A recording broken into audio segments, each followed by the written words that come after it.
Hello. Hello, hello. Good morning, good afternoon, good evening. Welcome. Thank you for joining us wherever you are in the world. And welcome to Yeah, EdTech AM. so excited to get this started. This is awesome. Yeah, amazing. We were just talking before in the green room, weren't we? About how this is what 5 years in the making for us, Megan. I know. I guess we should start with who are we? Let's, as awesome as we are, let's not assume that everyone does know us. But I'm Yes. Abid Patel. I am tech extraordinaire, let's say. It And sounds better than self-proclaimed IT selfie director, king. isn't it? Yeah, indeed, definitely. From London in the UK. Over to you, Meg. Yeah, I'm Megan Alfano. I've been teaching forever, STEM, science, everything in between, mostly elementary, but I have dabbled with the teens as of recently. And yeah, I'm in Alberta, Canada right now. So we have a major time difference between us. 7 hours, I I think. think it's 7. Yeah. Yeah. And yes, Abbott, it's been 5 years It's been since 5 years. the London 19 Innovator Academy, which is where we met. By Yes, selfie, definitely. I should add. What was that? It was a selfie that we met. I remember it was like that in the main lobby in Google before we went Mhm. up.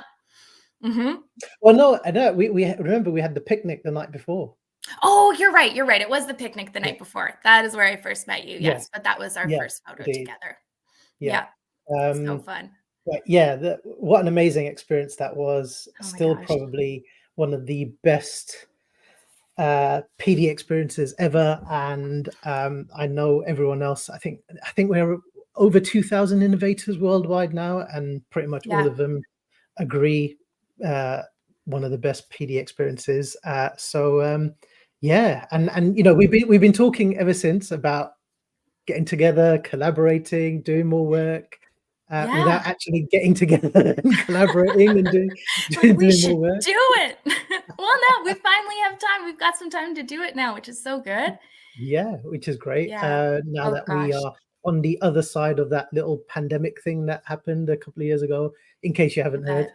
bet. Right? Oh gosh. And on that note, like I'm so happy that the in-person Innovator Academies are back because I mean, like those online, you were a coach for one of the online academies, right? Yeah, for the first ever virtual academy, VIA That's 20. right. So just looking at the chat, we've got Darren, who's showed up in the chat. One of our my co-leader for the GEG UK, Google Educator Group UK. So welcome, Darren, and also hello to Ian, one of our fellow London 19 Hey guys. buddies. But yes, VIA 20 was the first virtual academy, and I was one of the coaches.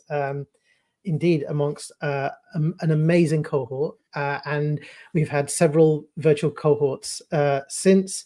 But it is really, really great to have them back in person. And on Yeah. that note, shout out to Chicago 24. Woo! I think it was 50 innovators in Chicago 24 who've just gone Yeah, it through looked that amazing incredible. experience. And I'm actually a mentor for one of the Chicago Yeah. innovators. So shout out to Ashley Shanley, who's my mentee, and That's she's got an awesome. amazing project. But also shout out to Brazil, Sao Paulo 24, and also Seoul 24, who've just completed their academies. And then also shout out to Amsterdam and the Virtual Academy 24 coming up later on this Yeah, year. So, congratulations. yeah, lots of amazing innovators, and hopefully we'll all see you guys on a similar platform in the future some point. Oh yeah, I can't wait to see their projects coming up. It's going to be so wonderful. Yeah, That's my favorite part. some amazing projects. I've been lucky to connect with lots of the Chicago innovators, pre-academy and post-academy, and yeah, some of those projects are sounding really, really amazing. That's wonderful. That's so awesome. Nice. Good stuff. Oh, so how have you been?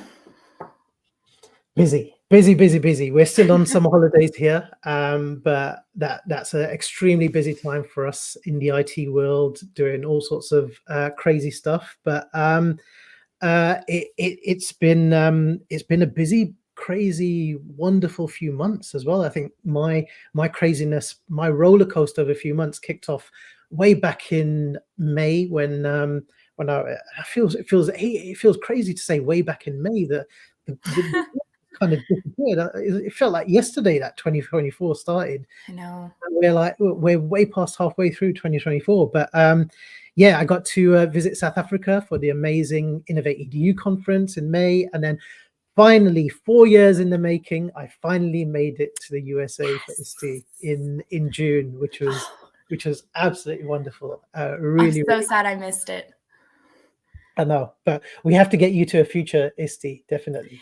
It's my goal for next year because, like, being in the classroom, I mean, our school year ends when ISTE is on. So it's always been impossible to go because you're doing report cards and those like last couple days of school sort of thing. So it's never been an option for me really to go. But this year I am not in the classroom.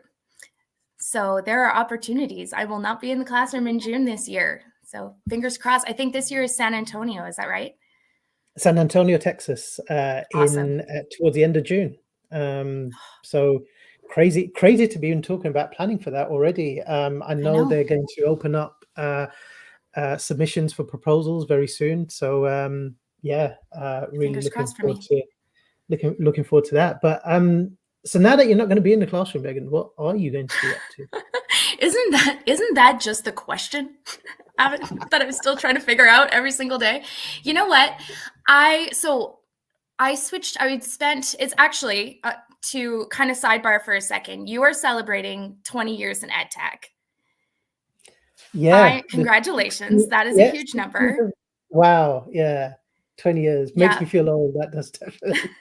And I am celebrating just over 10 years in the classroom. So that's pretty cool. I started in 2013 and I was at the same school for most of it. But then last year I took on a new position and I started teaching like middle school science. And I taught a grade 7 STEM Academy option, which was so cool and a whole new world for me and super amazing. And then I just got like exhausted.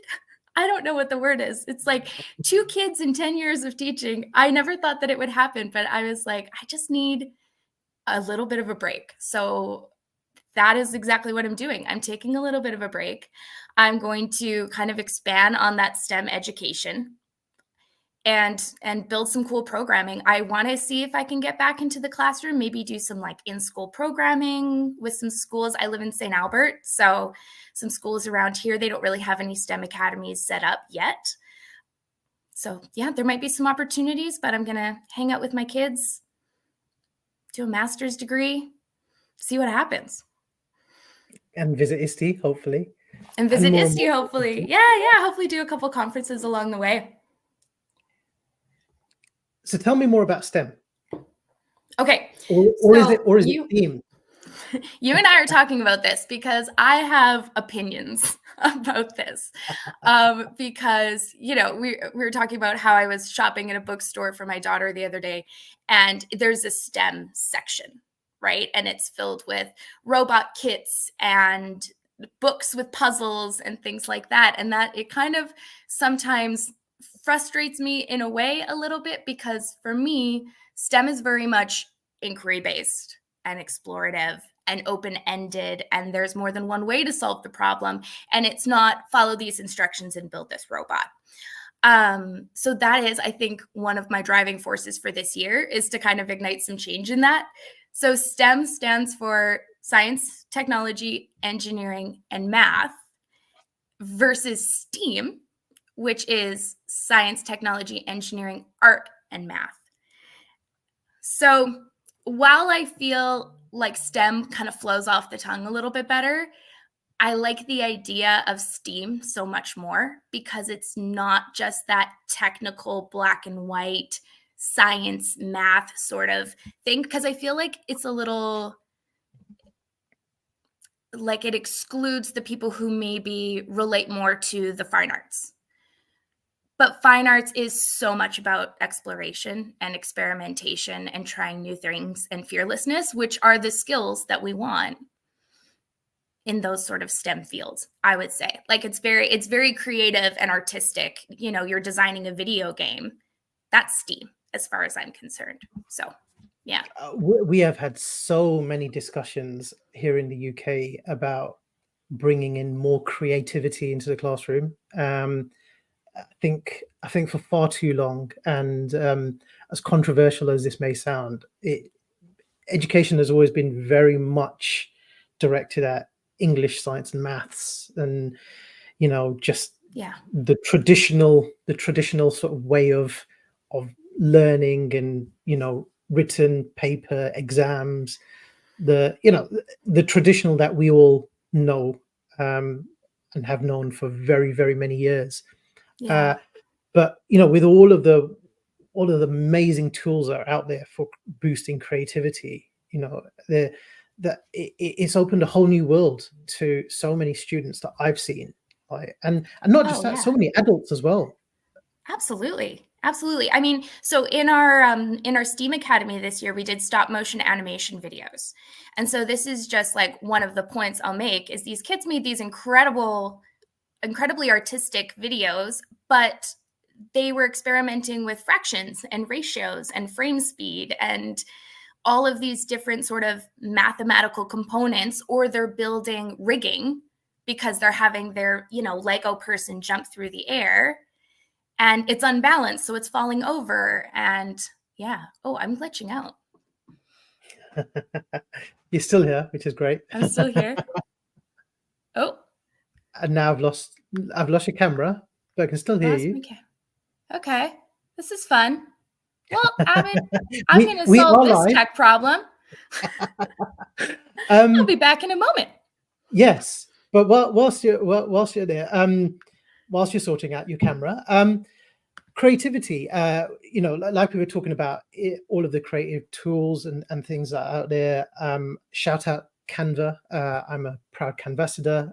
That has been a huge win for me in terms of boosting and building creativity. There are loads of other tools out there, but again, more of a how should we say, a controversial take at times. But there are so many children that when you ask them, what do you want to be when you grow up? Historically, we'd expect children to say things like, I want to be a doctor or a lawyer or an engineer, those kind of things. And now people turn around and say, I want to be an influencer, and I want to be a social media person and that kind of stuff. And I've been to many conferences where they say that, how are we preparing our children for the jobs that don't exist yet? Could you imagine when we were in school saying, I want to be a social media manager and that kind of stuff? True. And where creativity comes in is these tools have enabled the future adults to do jobs that didn't exist, and historical methods of teaching haven't enabled that to happen. Like we're on live stream right now. Did our teachers teach us how to do live streaming? We are professionally winging it, as we say. We are. It's so true. And you know what? It's so funny because we have these conversations all the time. In Alberta right now, our curriculum is in the process of switching over. Okay. So we have some new numeracy and literacy curriculum, but this year the science curriculum is moving in. And the science curriculum that we are just getting rid of now is from 1996. So I actually learned the same things that I'm teaching.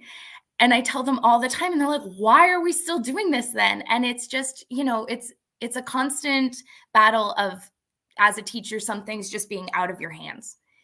And education at times, and again, maybe this is a little bit controversial, even like with the STEM conversation, but sometimes those sorts of things feel like a box to check. Like, oh, we've got a STEM lesson because it's math, and just kind of moving away from that and looking at what skills are we teaching, moving away from the specific content sometimes, and not always, because there is content that, you say you can Google everything, but we should know things too. but moving away and focusing on the creativity and the problem solving and the critical thinking, especially, like, I know later we're going to talk a little bit about AI and stuff, but those critical thinking skills, I feel like those are pretty transferable for a bunch of different jobs that don't exist yet. It's funny what you said about 1996. That meme came to my head about that, that moment when you realize that 1996 is just as far away as 2052. God. It's scary to hear that. But like, You know what? I was at the rock climbing gym the other day because that's what I do for fun now. And I had like 2000s mashups in my ears, and it was just amazing. And then I had this moment where I was like, I remember being in the car with my mom, and she's listening to like 80s, 70s music. And I'm like, why are we listening to all this old music? And I was like, oh, it's happened. I'm listening to like, it's like a mashup of like Spice Girls and Jay-Z. And I'm like, this is the best.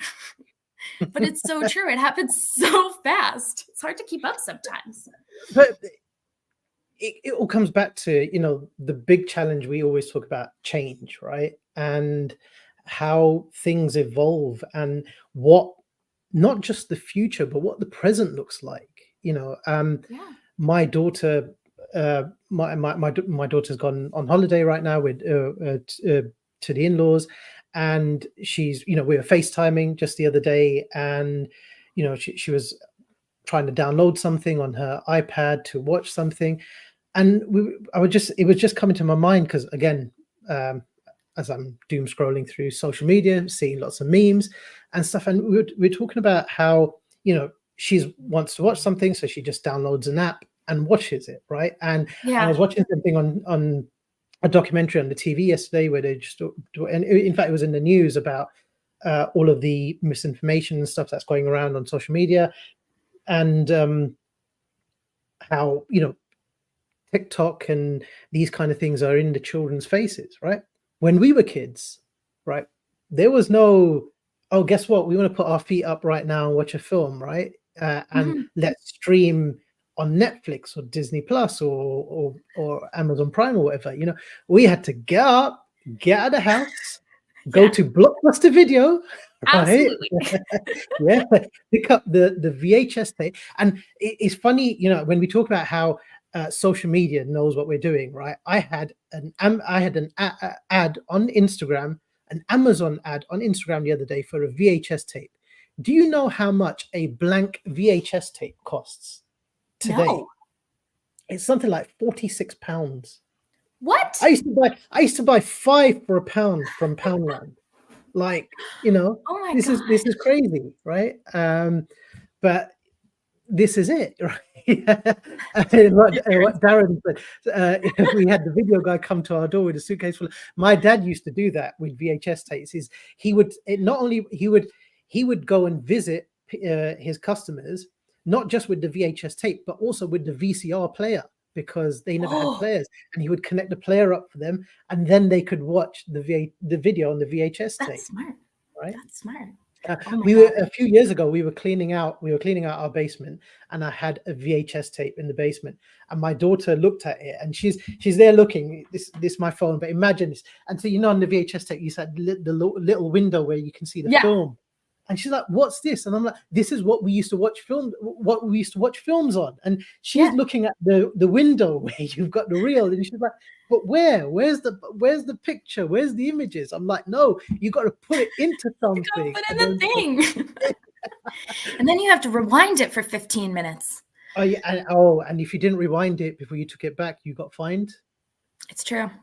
It's true. I know. Actually, we had the same conversation because we were at my in-laws last week at the end of our vacation, and they don't have streaming anymore. So they just have cable TV. And my daughter's like, well, I don't want to watch this. I want to watch Paw Patrol or something like that. And we're like, well, it's not on. She was like, so make it go on? Like, no, you don't understand. So we're trying to like explain to her the concept of live television. And she's like, I don't understand this at all. And I'm frustrated at you. Like, she's like, no time. And she loves commercials. That, It's like, and who are you? I think there was an article the other day about how few people of a certain age and generation watch any form of live TV. I mean, Mhm. even I don't myself, have it. like I, the only live TV I watch is sport, Yeah. like quite literally, because sport you want to watch live, right? Yeah. And even that, so much sport is now moving onto streaming platforms. So a point where We have the TSN app here that we use it. Yeah. exactly that. And the Olympics that just happened, Discovery paid $1.1 billion Whoa. for the global TV rights for the Olympics. So the entire Olympic Games was being shown on the Disney Plus app, Okay. which is not through your cable or your standard TV aerial, right? No. It's just a sign of the way the times have changed, and yeah, it paints a huge picture for what education in the future looks like. Yeah. Yeah. And I mean, just the instant gratification piece of that is, I would say, one of the biggest battles in the classroom right now. The like perseverance, endurance of tasks that maybe take a little bit longer or a couple tries. It can be tricky sometimes. So just finding strategies to work through that and keep that interest can be hard. Because even like again, like the platform that we're streaming to right now, YouTube, right? YouTube is about long form videos, Yeah. and what you say about the instant gratification piece is uh, it's almost been taken over by TikTok and Instagram Reels, and Yeah. everyone wants bite-sized chunks of information. And Yes. I've started to do a few TikTok videos, and what's really depressing is it shows you in your analytics at what point, how long people stayed in your video, and at what point did they swipe away. And it's just kind of like Yeah. it just gives you it opens your mind to wow, how much attention span people have in the modern day. Yeah. It's actually really interesting. And I think like part of it is just like almost like a psychological rewiring in a way. Like it's not that you're boring. It's that we're so used to just, okay, cool, I get it, swipe, right? It's almost like an impulse now. Like I catch myself doing it all the time where I'm like, oh, this looks interesting. I'm going to watch this video and it's long form and I'm watching and I'm like, okay, what's next? Okay, what's next? And then I'll swipe and I'll be like, oh, I actually kind of did want to watch that. But it's almost like my hands and my brain do not.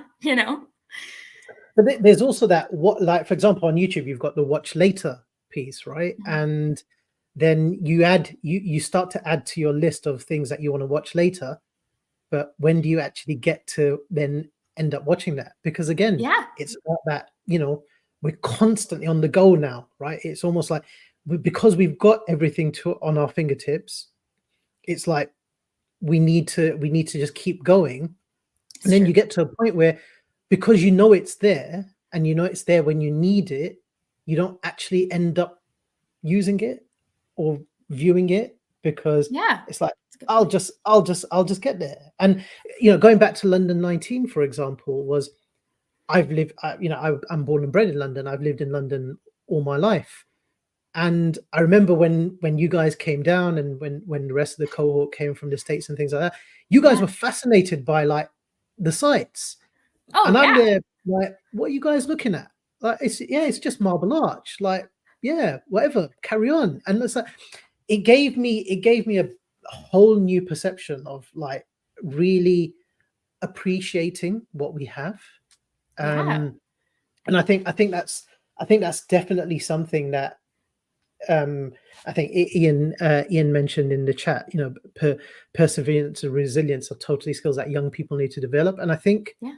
I would say even older people as well. Like, Yeah. Absolutely. we definitely need to sort of almost stop at some point and just kind of like, you know what? Yeah. Let's sit back and just appreciate the finer things sometimes. I agree. I agree. And I think that perseverance and resilience, like they're muscles, right? So it's not just like you have it because you learned it when you were a kid and then you're done. I think it's like you have to keep working at it for sure.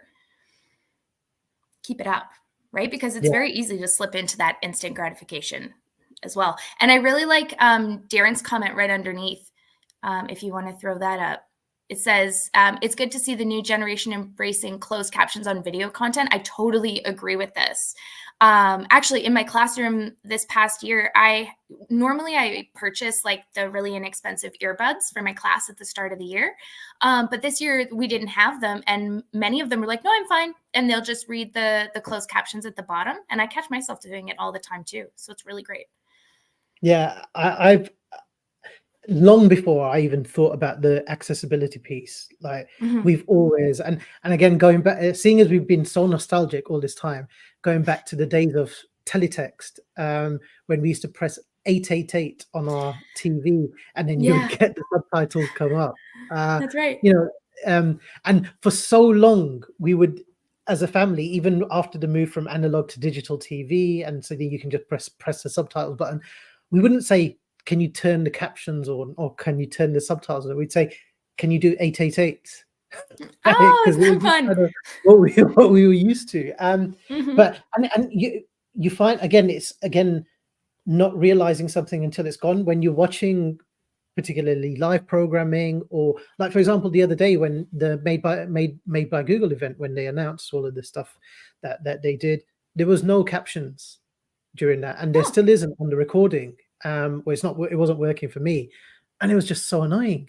And it was just like, I think, especially how much more aware we are of accessibility needs and things like that. I think absolutely captions are a real positive way forward. Yeah, super essential, I would say. That's awesome. Oh, yes. Okay. Indeed. Right. Tech, what is going on in the world of tech? Well, we did say Google did make a whole load of announcements, and very, very heavy on the AI. And I think it's everything AI at the moment, isn't it? With it sure is. It's slipping into everywhere.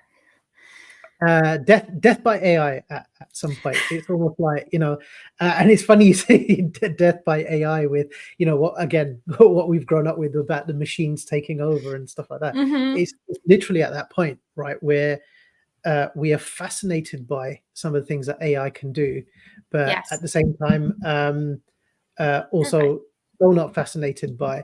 I have very poor experiences of like generating a good image using AI. It takes me forever and the fact that it still can't do fingers is just phenomenal. Kind of freaks me out, honestly, the whole finger thing. I'm like, ooh, I don't like it.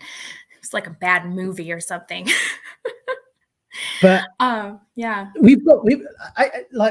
looking in, just like in schools, we're really trying to embrace AI in a positive way and leverage some of the positives around it. And there is an awful lot of needing to wade through all of the tools that are out there. And there are some amazing tools out there. We shouted out Canva already. Canva has some amazing tools that they put under Magic Studio. And then there are lots of other AI too, and then obviously the big generative AI platforms and stuff. But I think, again, with education, there's a huge piece around stepping back for a moment and understanding where we're at and what we're trying to do, and not just jumping in for the sake of the fact that we're jumping in, because it's the buzzword right now, right? And understanding that, what are we doing in terms of how we're using AI? Do we know do we have a reason for why we're doing it? What's the outcome? And then also, AI is only being able to feed us the information back from what we and other people have fed it. And so what is happening with all of that data that is going on? And when you talk about data, there's an awful lot of stuff about, oh, well, who cares about, what little Johnny's homework is, and at the end of the day, if the AI is really interested in what I had for breakfast last night, or like yesterday morning, then I'm really not worried about it. But I think it's a lot more deeper than that. Is sort of, because you get into an awful lot of sort of shady conversations around. There was a really great TikTok that I watched from a lady called a journalist called Sophia Smith-Gaylor, where she talked about a few years ago there was an AI app, I think it was called Lensa.ai, that went viral, and you would give it pictures of yourself, and then it would then generate images of you as like a superhero, or you as you doing as a sports person or something like that. Yeah. And what she found really interesting was the way it was generated, the output it was giving was based on very Western values, the clothing that was being given, and that she was being put in. And she's like, at the end of the day, the AI feeds off the information that we give it. So what does that say about what it's learning from? And also, there might be a certain part of the world where they don't have access to these tools.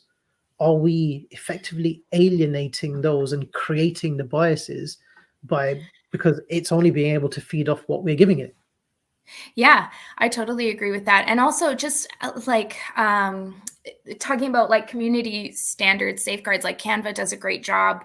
But also just the conversations, like you said, around intentionality and establishing sort of like a baseline ethics for how this is used, so that it's not a box being checked. I know we've had my co-teacher in our STEAM Academy, and I've had many conversations about this, about privacy. So teachers are using it sort of because you're so bogged down in your job. You're using it to make your life easier, but you're trading sort of like, what's the word? Efficiency or like ease of use for privacy, right? So you need to grade 30 stories. So you put your rubric into ChatGPT or whatever, and then you copy and paste a student story in there, and it tells you where it falls on that rubric. And that's all well and good, and you can always look it over, but that's that student's intellectual property, right? So, I mean, whether or not you put the name in there, you're still feeding it to it. And I think at this stage, I'm all for teachers saving time on things, but just kind of taking that extra second and saying, is this mine? At what cost? Am I willing to put this and give away a little bit of privacy when I don't necessarily know how this is going to look in 5 to 10 years? And I think for me, especially where, again, there was an article I read about assessment with AI, and it really focused on the big missing piece there is the human element of it, where it's only going to be able to give you a right or wrong or a sort of suggestive answer based on the rubric that you feed it. But ultimately, it doesn't have the capacity to think, right, as to what the student might potentially be hinting at in terms of what they're doing in their assessment. And that human aspect is still massive. I was having a discussion about it just the other day, where, when it comes to will AI, and that this is one of the really, especially people who are new to not just AI but technologies, will it replace the teacher, right? And ultimately, what I always say is, no, the teacher's job, whether you use AI or not, is going to always be that you need to be able to interrogate effectively what the AI is producing. Yeah, absolutely. I totally agree. And it kind of reminds me sometimes of when the voice activated systems were coming in with like the Google Homes and all of those things, and how, kids were saying, hey, oh, my phone's going to go crazy, but like, hey, Google, what's 4 + 4? Oh, it's telling me right now. But like people were using it for their 8? Homework. What? Is the answer 8? The answer is 8. I can confirm that we are accurate. Google's like, I got you, girl. Don't worry about it. But there are those videos of kids using it for their math homework, and people were completely outraged. Kids need to know their math facts and all of this. Don't use it in classrooms because of the privacy aspect of voices and things like that. And I think like this is really reminiscent of that. It's just sort of like the next thing. And Darren raised a really good point in the chat, about thoughts on AI note takers for online meetings. Yeah.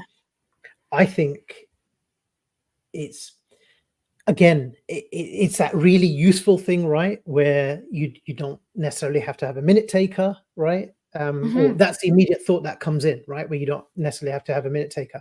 I have used an awful lot of AI note takers, and the amount of mistakes that I see, it's almost becoming someone's job, or the minute taker's job, to go through the AI notes and correct all of the mistakes it makes, right? Right. For example, I have an Asian name, and there's a big Asian community here, and they're not necessarily Latin Anglo names, right? And so the AI isn't always. We see the big tech companies, right? Google, Microsoft, Apple, right? OpenAI, all of these big tech companies, they're usually coming from Western countries, right? And most like US. And even when they announce these tools, it's usually always in US English, right? And so then they've not been localized yet, or they will be localized at future point. And so there's always that aspect of it having to be checked, for example. But then also there's the aspect of again, privacy, right? Yeah. The conversation we're having in that meeting.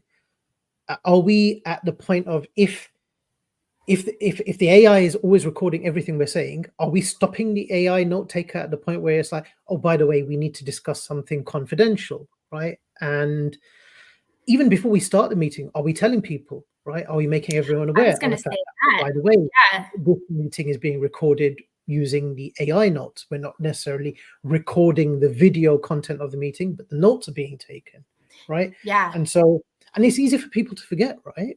Especially if you're not seeing anything, right? You've got those horribly annoying ones that I keep seeing in Zoom and Google Meet that post in the chat every few seconds, like, oh, hi, I'm Abid's AI tool sort of thing, and I'm here to take all of your notes and all of that. I haven't seen that. Like, go away. Yeah. But then, it's a huge ethical piece that's needed as to sort of right. And we have to use these tools really, really carefully. Yes, totally. We want to be able to save time, and the fact that we want it to be able to take notes as opposed to having someone to take notes or having to pay someone to take notes, then absolutely, I think there's an awful lot of considerations that need to be made. And sometimes we need to not have the AI note taker when it is a sensitive and confidential meeting. Yeah, I completely agree. And going back to what you said, the point of letting people know. So like letting people know, getting everybody's consent ahead of time, similar to, I mean, even going back to like mom jobs, being at the local play place and there are parents running around everywhere recording their children. I don't want my kids recorded. I don't want them to be posted on Instagram or anything like that. We're deciding not to do that. So by people just sort of assuming that it's fine because you're recording yours, or you're using an AI note taker because it's easier for you, just understanding that people have different opinions and viewpoints on this, and sort of just asking everybody. So really interesting point in the comments. So our friend Luis is forever to be known now as Lewis. Lewis. As the AI calls him. And then what we talked about, the watch later and stuff. Darren raises a really good point there, where in reality, do we ever look back at those notes, right? Or we just know that they're there for us to read later, right? Yeah. But then Dave, this is a good use. Yeah, this is a great use, Dave. Absolutely, 100%. Totally catch out the people who turn up late. But this is this one here. AI notes for the meetings that should have been an email, right? That's great.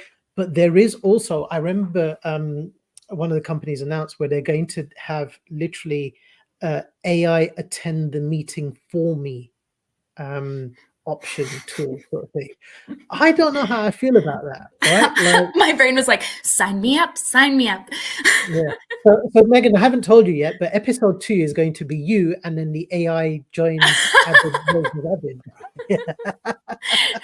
Or we'll just, what happens if we both have that tool? Like, what's the quality of that episode? Is it better? I wonder. I'm sure there's a meme, isn't it, of like, you know, the two AI generated things arguing against each other. So Yeah. that could be AI bot battles. Yeah, the 10th anniversary episode or something. Right.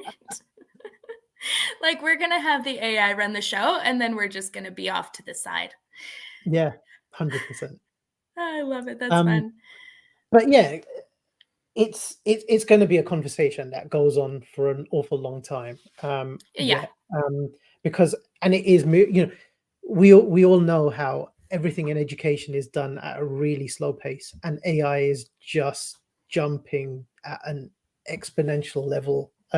Yes. Like, just looking at, there was I think it was the founder of OpenAI said that the version of ChatGPT you are using right now is the worst version of ChatGPT that you are using compared to what you're going to be using in the future, right? Right. And well, of course. and ultimately they're right.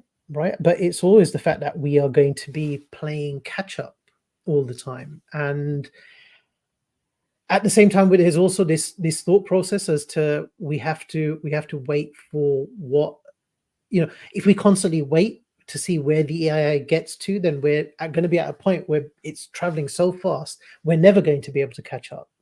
Yeah. And so it's a very fine balance that we sort of need to play as to, where are we actually going to get to AI, and at what point do we dive in, right, in education, and what does that look like? But also the realization, and coming back to the data privacy aspect, at the moment there are very few tools out there, very few tools out there that can be used by students. Right now, a lot of the AI tools are for staff members, teachers only. Canva's Magic Studio, for example, another shout out for Canva, but it can be used for age 13 and older. Absolutely, but it's one of the very few ones. But then there's also, again, wading that battle to the fact that whilst we can't allow them to use those tools in schools, there's nothing stopping them from using those tools at home. And exactly. That then raises a whole load of other questions. Yeah, and also the importance of just teaching them how to use it effectively and ethically themselves, right? Similar to all of our conversations about digital citizenship and using the internet and being a critical thinker. It's like the same topics for everything that comes up. Yeah. And this is a topic that is coming up an awful lot about, you know, one of the first questions you get when any discussion around AI is, how do we stop it? You know, how do we stop the students using it from to cheat? And the fact of the matter is that no matter what anyone says to you, and there are lots of plagiarism platforms out there, none of them are in any way sort of reliable. I know a friend who wrote an article back in 2006, and she fed that article into one of these plagiarism checkers, and it said, yes, this was 97% written by AI in 2006. No, that was not the case, you know. And I feel like we've bashed the AI an awful lot. I am a fan. I just think, you know, it's like that meme of, or is it a meme, or I can't remember, but it was like, I want AI to do my dishes and my laundry so that I can paint, not paint so that I can do my dishes and my laundry. That's how I was like, in a nutshell, this is how I feel about it. Like, I wanted to take care of the boring stuff so that I could do the fun stuff. Or as the meme that comes to mind for me is, I won't be impressed by technology until I can download food. Oh, 100%. Absolutely. So, food. Yes. So if AI can generate food for me, 100%. We're winning. They can focus I'm on ready that for it. now. Thank you. Throw data privacy out the window. Just feed me. Like, you can take whatever you want. Just give me some good snacks. Yes, yes, yeah. Right. That's true. What else has been happening in the world of tech? I We got some should, new well, phones. seeing as everyone knows I'm the cybersecurity expert, Please. we should talk about CrowdStrike, shouldn't we? Yes. And You taught me so were much about this the other day. were you affected by CrowdStrike? I was very much not. I am on summer holidays and hadn't actually opened my computer at that point. Nice. Completely Yeah, unaffected. I had quite a few friends, especially stateside, who were very, very affected by cancelled flights. Oh, yes. Yes, but Yes. for those who don't know, so CrowdStrike is a cybersecurity software that is used by some of the Fortune 500 companies. So some very, very big customers and clients of CrowdStrike, and effectively kind of like antivirus software. They released an update to their software, which then pretty much killed every computer that CrowdStrike was running on. I've small little plug from me. I've written an article on my LinkedIn, so please feel free to check that out. But where I talk a bit more about detail, but it affected a whole load of companies worldwide. Like we have a big news broadcasting channel here in the UK called Sky News. They couldn't broadcast because CrowdStrike killed their computers. Flights were grounded because CrowdStrike killed airline. There were loads of pictures going around social media about of airports with the departure screens showing the infamous Windows blue screen of death, which is what happened when to all of the computers that were affected by it. And again, it raises a huge amount of questions with regards to sort of how much tech controls our lives. You know, we're doing this chat show right now using a massive tech platform, right, owned by big tech. No doubt, we've planned this on tools that have been by big tech. We're going to Yeah. order our takeaway tonight using a tool from a big tech company, right? The tech Yep. is inherently ingrained in our lives, and there have been quite a few downtimes. Microsoft had that huge amount of downtime. Google had downtime a few days ago. You know, loads of companies are being affected, and when it happens, the whole world knows about it immediately because everything we have come to rely on comes to a grinding halt. And Yeah. there are an awful lot of questions to be asked. You know, it's fortunate, so to speak, that because of education's reluctance somewhat to move with the times, education institutions weren't that affected by the CrowdStrike issue. But then it also raises the questions as to, well, what can we learn from that incident in education? And a lot of it is around, you know, how much reliance do we have, or do we even understand the reliance we have in education on the IT and Oh, the tech? absolutely. And without it, are we even able to teach properly? I have like a very sort of offhand story about this. So not about CrowdStrike, but the last school that I was at, there was a 1 week period where our Wi-Fi went out. So server like just done. Okay. And we did not know until that it was a Monday morning, because it's always a Monday morning. So it's a Monday morning and we come in. By the way, there's no Wi-Fi. We don't know when it's getting fixed. Okay. And then fine, no big deal. You know, I got hotspot on my phone. We're making it happen. The photocopier also goes down. And you can't print because you need Wi-Fi to print to the photocopier. So it was like this domino effect. And, you know, there were the teachers who have everything in binders and they're like, no problem. We've got it figured out, until the photocopier died. And then there are the teachers like me where I was like, everything I have is on Google Drive. That's number one. Number two, it was just the realization of like, oh, it's all good. I'll hotspot and then I'll send it to the photocopier. Oh, wait, it needs Wi-Fi. And this spiraling effect of just sort of, and when you're a teacher and all of the kids are sitting in front of you, like, what are we doing today? You're like, outside. I think we're going to do nature learning today, right? And it was a bit of a shock to me because I've always thought that I balanced that technology and the like concrete paper notebooks outside sort of learning really well. But I realized how much I actually do rely on technology just in my job and like even just the little like administrative stuff. I've said to so many senior leaders, if you want to simulate the panic that will ensue if you were to have a cyber attack in your school, pull out the internet cable. Oh, yeah. And watch the panic just completely. We had there was a friend was telling me a story about a school where they we all have fire drills, right, every few months, and senior leaders will always like know that, by the way, we're going to have a fire drill on Tuesday at 10:30, but we're not going to tell anyone, but we're ready for it, right? And the head teacher at his school decided to not tell anyone and just literally press the button, right? And fire alarm went off.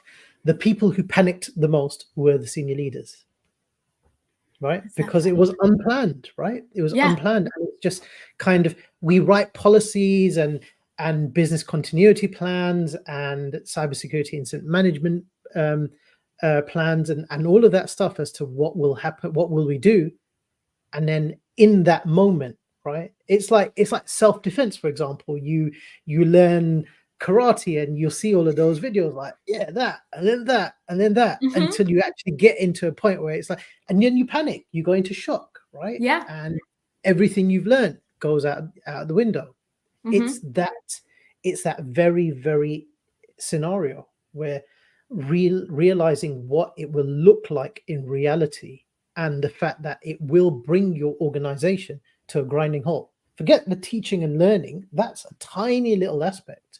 You cannot run the organization, right? I know schools that have been affected by cyber attack who have had to close for up to 6 weeks. Whoa. Mid-term, right? Not a holiday, no, right? And I've said to senior leaders so many times that the technology does not care about your safeguarding or your exam season or your regulatory checks. We have Ofsted in the UK and that kind of stuff.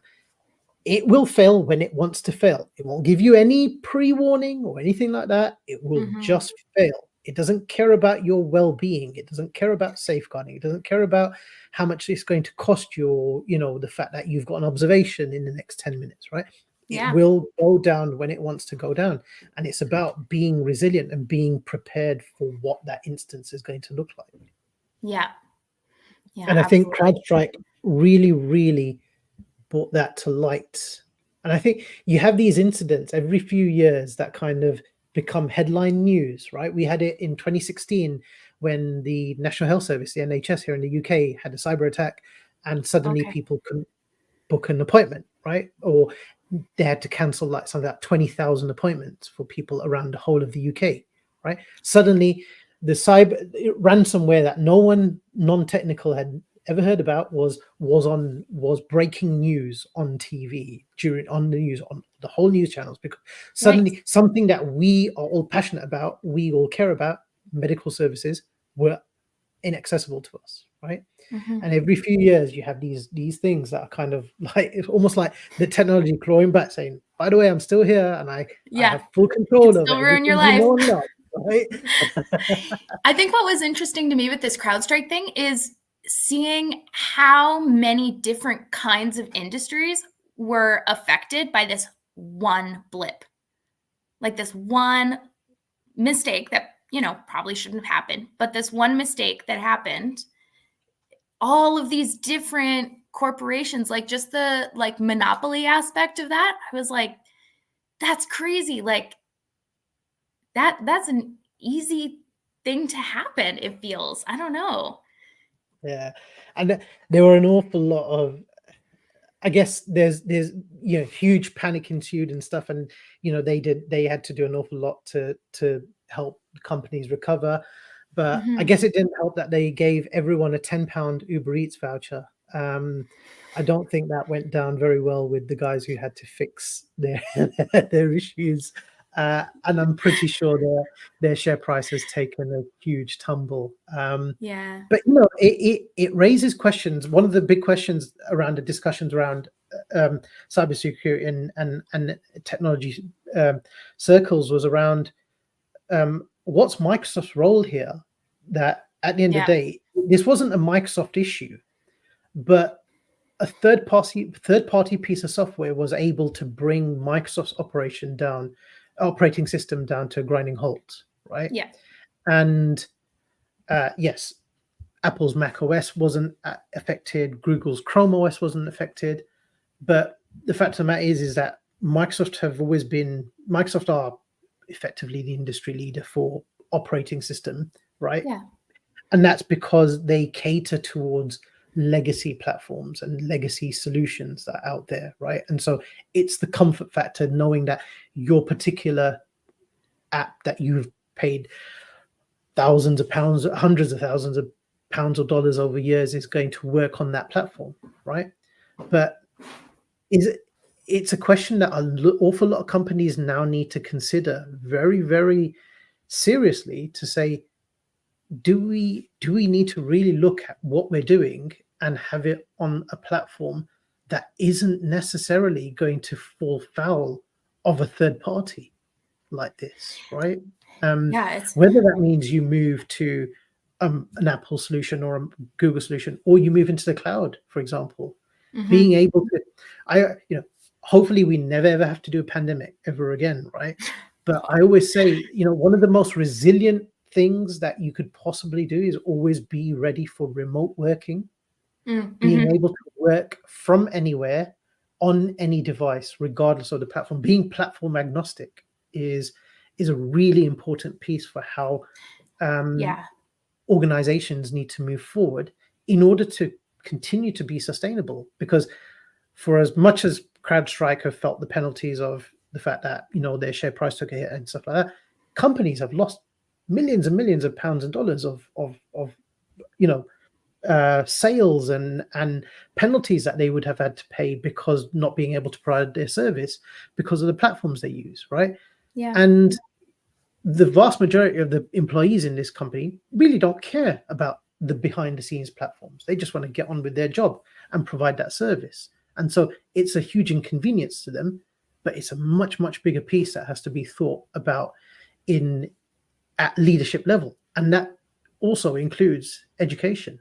That are we using tools and platforms that are capable of being as resilient as possible? Not Yeah. 100% will never ever go down, absolutely, but are they as least susceptible to these kind of, because this wasn't even a cyber attack, this was an error This was an in oopsies. an update, right? It was Yeah. a bad update, right? And in cybersecurity circles we tell everyone, make sure you update your devices all the time, right? And yet the people who updated their devices, or well, it did a force update on all of it killed Right. everything, right? And Yeah. so suddenly it's like, where do you go? Do you go from one extreme to the other and not update your devices, which then means you're then at risk there? It's there's no easy answer. There's no No, easy and I answer. don't think you can know the answer to that. Yeah, and it's an Yeah. awful lot of uncomfortable conversations. Hmm. I have a question for you regarding this. So you were talking about being like, I think you said device agnostic. So how do you feel about, because, Apple has their sort of ecosystem, Google has their sort of ecosystem, and people can be pretty hardcore about it, only having the Apple products. And I know, like, you and I have talked privately about Apple versus not having those third parties not having direct access, like the issue with Microsoft. But how do you feel about putting your eggs in all in one basket like that, having only the Apple From things or a only? from a personal perspective, it's a tough one because it's our own money, right? And we Yeah. don't have budgets like big organizations do. But that's not to say it's easier for big organizations to suddenly change those platforms. And I've always been in the Apple ecosystem. I have an Apple Watch, I have an iPhone, I have an iPad, I have a MacBook, right? Yeah. But I bought my iPhone. My first iPhone was the iPhone 3GS, and it was at that point where I had the choice of, was it an iPhone 3GS or was it the HTC Hero, right? Which was the two options that I had at the time. And I, Yeah. for some reason, I don't know why, I chose the iPhone, and then Yeah. so then I got invested into that Apple ecosystem, and it is difficult. It's not easy, right? And I know this has been a bigger issue in the US, where you've got iMessage, for example, where you've got the green bubbles versus blue bubble stuff, right? Yeah. And whenever you see these, as a non-American, whenever I see these conversations, and I know I've had these conversations a lot, or whenever any of the tech YouTubers talk about it, it's like all of the comments will be like, this is a very American problem. The rest of the world uses WhatsApp, which is platform agnostic. That's and so stuff interesting. like that, right? And it's not a thing. Like my iMessage is literally my iMessage is full of two-factor authentication codes and spam, right? Really? Or Uber Eats 50% off links, for example. Huh. And like we in well, not just in the UK, but in the vast majority of the world, we do not use. We very much still see iMessage, even though it's not. We still see it as a text messaging platform, right? Okay. And for group-based conversations, and even one-to-one based conversations, the most popular platform in the world is WhatsApp, right? Yeah. You've got other options, like in China they have WeChat, then you've got Signal, Telegram, you've got lots of other ones. You and I communicate on Google Chat, for example. Yeah. But those are somewhat platform agnostic. I say somewhat because they are all also owned by big tech, right? So Yeah, of Google course. Chat, Yeah, WhatsApp is Meta, and that kind of stuff. But it's not as inherently linked to a device like iMessages, for example, right? And iMessage is going to become a bit more open with Apple introducing RCS, which is the new standard of SMS, which is a more open standard that can communicate cross-device. So that's going to be a big thing for, even though it's still going to be blue bubble versus green bubble thing and stuff. But we very much have that here too. Yeah, coming back to your question about the ecosystem, it's not an easy one. Once you are locked in, like, I've invested in the ecosystem, I've invested in the devices, I've invested in the apps for those devices, and it's a vested decision that we make. And the more we go into these platforms, the more we have to realize what we are giving away in terms of effectively our freedoms, right? And it's interesting because I saw a video yesterday that said someone had, I think there was a guy who his family went to Disneyland, right? And his wife had a severe allergic reaction to something she ate at Disneyland, but he was not able to take Walt Disney to court because he has a Disney Plus account, right? And so, wait a minute, what's that got to do anything? But do any of us read the terms and conditions for all of these platforms that we sign up for, right? None of us, right? And in those terms, in the terms and conditions for Disney Plus, it says that if you have any grievance with Walt Disney it was something along the lines, if you have a grievance with Walt Disney, you cannot take them to court. It has to be done through arbitration with Walt Disney as a company, not just like, what's Disneyland got to do with Disney Plus, right? No, it's the terms and conditions. Literally, you have agreed to that, right? And I think I can't remember if we talked about, there's a website, and we'll put it into the show notes afterwards, called Visual Capitalist, where it visualizes terms and conditions for popular services that we have. And if you use Microsoft products, if you sat and read the Microsoft terms and conditions from start to finish, it would take you like an hour and a half, and it's something like 25,000 words, right? Yeah. And let's admit, there's probably some legal person out there who has sat and read this stuff, right? But I guarantee you, probably 99% of the people that we know have pressed agree. But right? We also talked about how this could potentially be a really good use for AI. Right? If you were prompting it right, potentially, maybe, I don't know. There's definitely something about that in there too. Yeah, but then what's the AI not telling us in its summary, isn't it? Yeah, fair enough. But actually, just on the topic of this, like with the Walt Disney Company, that's not even just the Walt Disney Company. Walt Disney Company also owns like National Geographic, ABC, I think.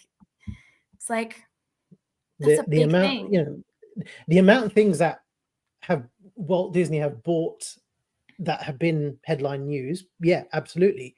The amount of stuff that they own that we don't know about, the tiny little companies and things like that. We don't have Hulu here in the UK. I didn't know that Disney had bought Hulu, right? Yeah. I know about it because I'm interested in streaming and that kind of stuff, but for sure, I did not know that Disney owned it. And it's, you know, it's a really important thing to know and understand what we are signing up for, what we are signing up to, and what we are giving away. Yes. Yeah. Oh gosh. All for the sake of the fact that we want to watch the latest episode of whatever new Marvel or Star Wars series that there is out right now, right? Mm-hmm. You know, the things we give up for our modern conveniences. Exactly. Yes. 100%. That we're not necessarily even aware of, right? It's so interesting. Indeed, and it's interesting again, like, you know, and probably this is something that is probably again in terms and conditions, right? Is all of these services that we use, we are at the behest of the companies that provide them, right? And they can take away these services at any time, right? That's probably in their terms and conditions. I will 100% admit I haven't read them. On that note, killed by Google, right? Very famous account that's out there that and you know, the phrase Google graveyard, and Google like to kill an awful lot of services.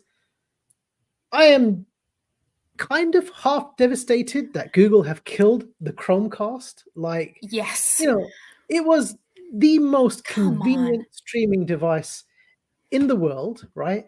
It's been going around for ages, and the most recent Chromecast with Google TV is amazing, right? And it only costs, I think I bought my one for £25 for the HD version, and the 4K version was like £50. We just got a new one. They have killed it in favor of, so they've kind of killed it, right? They've killed it, but they've also released a new device as a replacement that they are now calling the Google TV Streamer, right? And so this is not a dongle that hides at the back of your TV. This is very much a piece of kit that is designed to sit as part of your furniture, right, and in front of your TV. And guess what, Megan? It's got AI built in. and it's got AI built in. Yes. Yeah. I know. It's you can't. The AI is becoming less and less of a choice.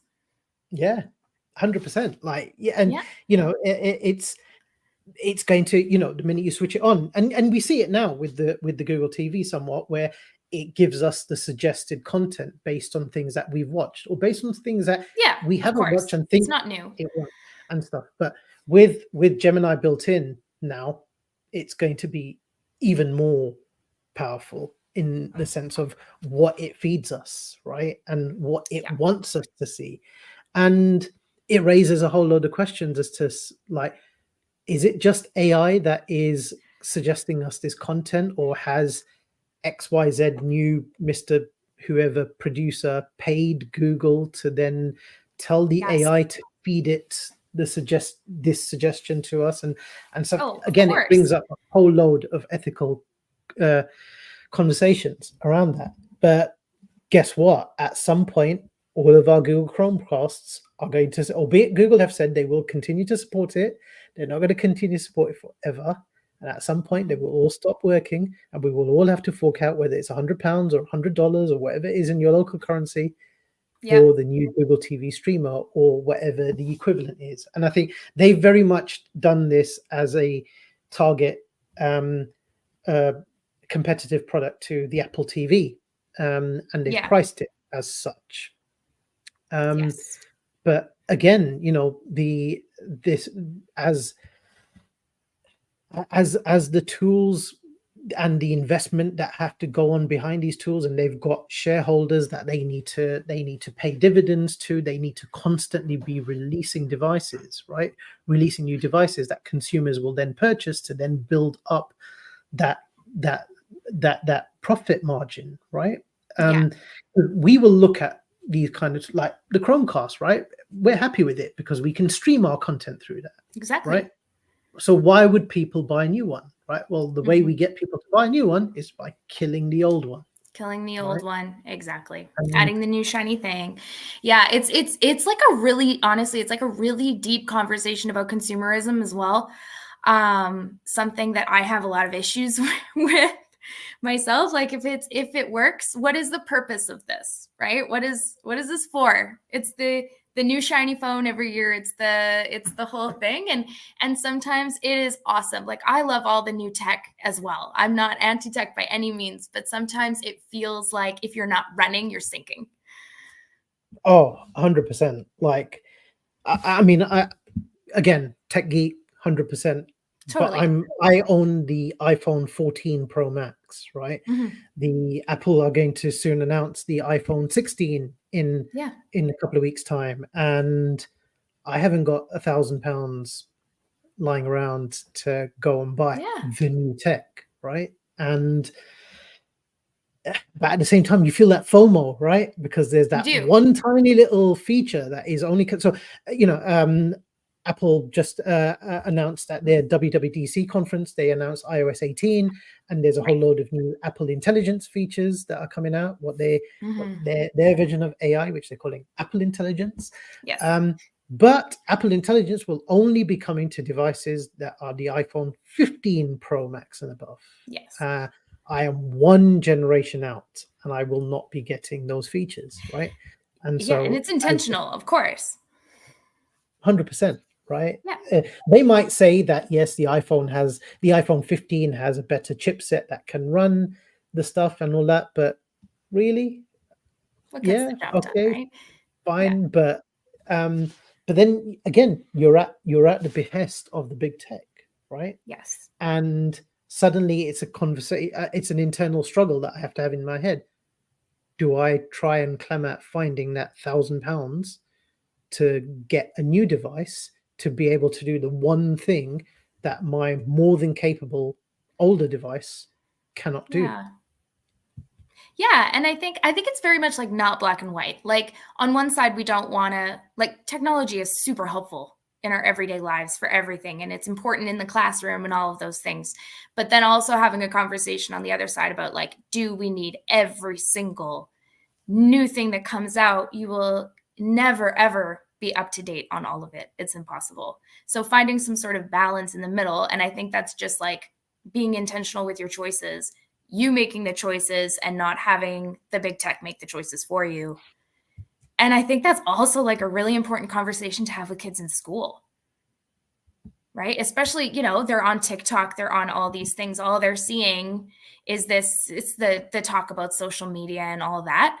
And just saying, like, you can see that, but just having those skills to think for yourself and knowing your, like, what you value and what you don't value, and that everybody is different. I might value one side of tech more than you do, and so that's where I'll invest my money, and vice versa, right? But it's interesting what you say about consumerism, right? Because the social media influence goes far beyond tech as well. Like, look at food influencers, for example, and the queues you'll see outside.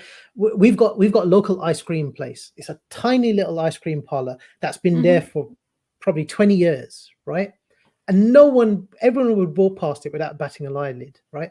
Until one TikTok food influencer went to visit and said, "Oh, you've got to check out their viral mango ice cream," right? There was nothing viral about that mango ice cream. It was a normal mango ice cream, right? Yeah. Suddenly you've got hour-long queues to get their mango ice cream because one influencer has turned around and said, right? Crazy. And it's the power of the the desire to that feeling the FOMO, right? Like everyone's going to get the mango ice cream. I need to go get the mango ice cream. Likewise, everyone's getting the tech, and so that's why we need to go out and get the tech. And it's that huge internal battle, isn't it, as to where do we draw the line? Yeah, and we see this like lots of times in professional development as well with teachers, or like our new science curriculum coming in. There's a whole computer science section. There's like a unit of study that is called computer science. All right. Now, really, it doesn't even talk about coding until 6th grade. So before that, it's very much like procedural knowledge and step by step and the logic and the reasoning behind like different reasoning statements and things like that before you even get into technology. And so many teachers have been panicking about like, I don't know computer science, I don't know technology, I don't know, and feeling like they can't do it or like they can't keep up with all of the different tools and all of the different things that are changing. But if you really like take a step and be a little bit more intentional and say, okay, so what is our actual goal here? Because with that computer science curriculum, when I looked at it, I was like, up until 3rd grade, it's a lot of scavenger hunts and a lot of like your partner's blindfolded, lead them through this path kind of thing. Like it doesn't necessarily have to feel like such a rat race to keep up with all of this tech. And I felt it too, being in a PD session about this tool, and you got to use this tool, and have you heard of this one? And all of a sudden my bookmarks bar is full and I never use any of it. I still stick with my, I've got my like 3 things that I love to use. And then I can be more intentional and build off that a little bit. I don't know. It's but you still feel it. But and see, we're the champions, right? We're the ones who are passionate about the EdTech, and so we're the ones who are complaining about struggle of keeping up with all of the tools that are out there, right? What about the people who aren't as tech savvy as we are, or as passionate about tech as we are? It's another thing to learn on top of all of the other stuff that I don't know about. And I think that's a really good segue as to sort of, well, let's help our viewers and listeners wade through the all of those tech out there. And have you got any tools that you want to shout out as sort of your go-tos? Yes, I do. So as a STEM or STEAM teacher, one of the things I get a lot at school are teachers saying, well, I teach language arts, or I teach social studies, or I'm not really techie, so I can't do STEM, or going the opposite way and saying, I went on this website and I ordered all of these STEM bins and they came, and you put the pom-pom balls and the things, and it says build a boat. And so I've got the STEM bins and I'm ready to go. And for me, just sort of sending that messaging of STEM being, first of all, very easy to prep. So you do not need to have all of the things ready. Material selection can be really important. You and I have talked about this before, like having a curated sort of set of materials when you're doing something can be really helpful and a skill in itself. But just sort of stepping back and saying, what is the goal, right? We want our instruction to be authentic. We want our instruction to be inquiry-based. We want the kids to be the drivers, not us to be the drivers. We want to support. And teachers saying, well, like, I don't know where to start with that. Like, what do I do? How do I make this happen. And so I have found a website which I think is really, really cool, and we'll put it in the show notes later. But it's called Curiosity Machine. So they've got these STEM challenges, and they are age based. So it'll kind of tell you what age it's good for, grade 4, grade 6. It's based on Western grades, like the North American sort of grade system. So you can kind of take it for what it's worth. But what I really loved about it was that it connects with those current science fields. So there's a section on AI, there's a section on biomimicry and how the things that we create mimic nature. So it's just really authentic in that sense. And I love it. And there's like, I mean, Boeing's going through a little bit of a thing right now, but there are a bunch of challenges that are inspired by Boeing, you know, which I loved because I taught a flight unit this year. So it's not just the paper airplane. It goes a little deeper into just sort of some actual like we talk about real world problems, right? And I thought it did this really well. And also connected to how you're talking about kids like those sort of short form videos. Each challenge has a video launch. So it's connected to YouTube. It will launch the video. It's a cute little animation for like 2 minutes. And it just sort of gives a really quick basis on what the kids are going to be doing.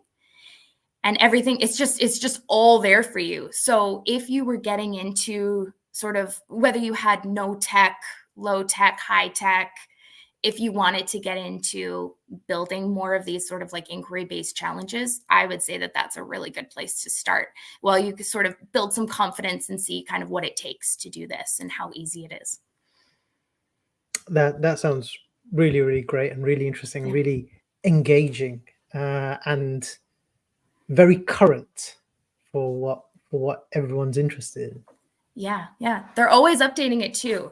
So that's fun. And the materials, I mean, it's stuff that you just have in your classroom anyway, most of the time as a teacher. You've got your popsicle sticks and your rubber bands and things. So it's nothing too complicated. But I think like as a teacher, shout out to Microbit right now, because I am a huge Microbit fangirl. So many of these things that the kids have built with these challenges, I have added microbits to sort of add more capabilities. It's been really fun to kind of have that base and then build off of it depending on like your level of experience and confidence in STEM and tech. Brilliant. Yeah. I am going to revert to what we know best from what we've talked about, and I'm going to harness some of the what I like to call Abid intelligence, AI. Yes. So I will go for an AI tool, but one that not Excellent. many people have probably heard of, and that is Arc Search, which is a browser for your mobile. That's what it looks like. So it's only on iPhone at the moment, but it is coming to Android. And there is also a Windows and Mac version of the browser. And it's on Windows and Mac, it's a Chromium-based browser. But one of the wonderful things is it has AI built in to help you in a great way. And one of the great things about the Arc Search app on the phone is it has a browse for me feature. So you can say, for example, you could go to do a search and say, give me things to do in London. And then instead of doing a Google search, you can hit the browse for me feature. And what it will do is it will go through a whole load of websites, and then it will actually give you a summary of exactly what it is ideas of what you can do across multiple websites. So from a time-saving feature, it's great. Absolutely, seeing as we've talked about it, read the terms and conditions when it comes to it. But very little data feeding in that sense. But another great thing, websites that you go to, if you go to a website and there's a huge article on there, you can literally pinch the website and it will summarize the article for you. It's a great nifty little tool, and it is it's a really nice browser to use. I now use it as my daily driver on my MacBook. and on my Awesome. Windows PC as well. So it's the Arc browser that you can download on Windows and Mac, or Arc Search on your iPhone. And as a sort of back to school tip that I get asked for from a lot of teachers, 2 other apps that I want to shout out are screenshot apps, but not just the built-in screenshot. Yes, we've got built-in screenshot features on Mac OS and Windows and Chrome OS and things like that. But 2 apps that I really want to shout out, which are both free. On Windows is an app called ShareX. And again, we'll put these links in the show notes. ShareX is a great app that allows you to take screenshots, but then you can edit screenshots. You can put notes over things, you can blur things out. And then the equivalent on macOS is an app called Shotter, SHOTTR, and it's effectively a very similar app, but it's a really nice screenshot app. And I love the fact that you can take a screenshot of something and then just blur out entire sections, but it's not the fuzzy blur thing. You actually remove the entire thing, and it's not just like painting a white. If you've got like a red background, it doesn't just paint a white or a black box over it. It actually removes the text and puts the background as the blur, so you don't even realize something is there. It's a really cool app. That's neat. So if you've got access to a Mac OS, then absolutely take a look at that. So those are my 3 takeaway underrated tech, shall we call it? Yeah, that's awesome. I really love that like pinch to summarize feature. I just think about like research wise, that's so awesome. Even like I'm not sure like terms and condition wise if that is an appropriate choice for kids. However, like maybe even like post-secondary or something like that, just to help even, maybe there are some literacy struggles there, that could be a huge accessibility like pro. If you can just pinch that and have a summary, and again, taking it with a grain of salt because of bias and things like that, of course, but just depending on what it is, it might be really useful. Yeah. Yep. It's awesome. Megan, this has been great. This has been our so first fun. episode. And finally we are kicked off. We're here. Off the ground. It's happening. So, 100%. And we should say we will be back for episode 2 on Friday, the 13th of September at the same time, 6 p.m. here in the UK and 11 a.m. MDT. Am I right? That's right. And thank you so much for everybody who left some comments in the feed and contributed to our conversation. It was so fun to have you with us. 100%. But all right. Thank you, everyone. Until next time, everybody. See you all next time. See you next time.